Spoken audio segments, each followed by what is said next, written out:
চালটা বাগায় কারা? ওই বলদা যারা বোঝে না তাই। ওরা মতুয়াও না আর ওরা কৃষ্ণ ভক্তও না, ওরা হচ্ছে গন্ডগোল সম্প্রদায়, বোঝে না গন্ডগোল ভাবে।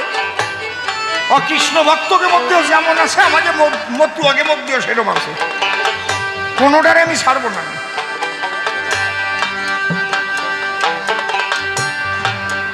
তোমাদের দায়িত্ব হচ্ছে কৃষ্ণ ভক্তদের বোঝানো, এই বসো শোনো, এই আমার তারপরটা কি লিখেছে, আমার অশ্বিনীকরটা কি লিখেছে, সারা ভাগবত মন্থন করে যা পাওয়া যায় আমার অশ্বিনীকর্তার একখান গানের 2 লাইনে তাই পাওয়া যায়। হরিবল হরিবল।